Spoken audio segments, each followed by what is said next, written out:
You know what? When foreigners first laid eyes on a Thangka, they were totally floored. They were like, wait, isn't this just Eastern oil painting? Stretching canvas, sketching the draft, layering on color, the whole process is almost a carbon copy. So today, let's talk about why Thangka totally deserves the title, the oil painting of the East. First up, prepping the canvas. Thangka artists take white cotton cloth and stretch it tight over a wooden frame, just like an oil painter would. Then they brush on a mix of glue and lime, let it dry, and polish it over and over with a smooth stone until the surface feels like silk. Next comes the draft. The artist uses a homemade charcoal pencil to sketch the outlines. How do they make that charcoal pencil? Simple, sharpen a willow twig, stuff it into an iron tube, and smolder it over fire. Pull it out, and bam, you've got a DIY pencil. See? All these steps, pretty much the same as what Western painters do, right? But when we get to step 3, Thangka goes completely next level. Because Thangka pigments are gemstones. You heard that right. Lapis lazuli, cinnabar, coral, agate, they crush them up and grind them on a stone slab, little by little, into powder.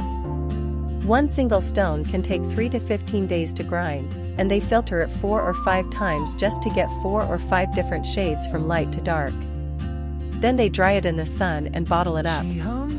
Painting with actual gemstones, now that's what I call true luxury art.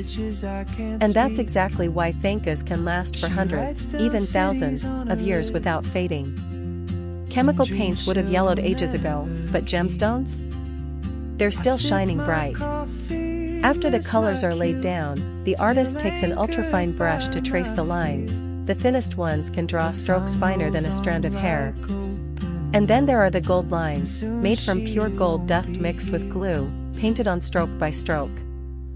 The very last step is the most ceremonial of all, opening the face, which means painting the facial features of the Buddha.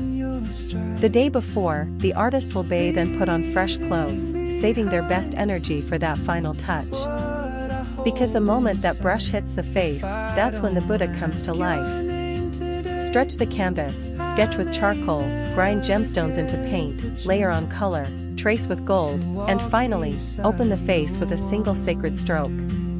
When Westerners first saw all of this, they couldn't help but exclaim, "This is literally the Himalayan version of an oil painting."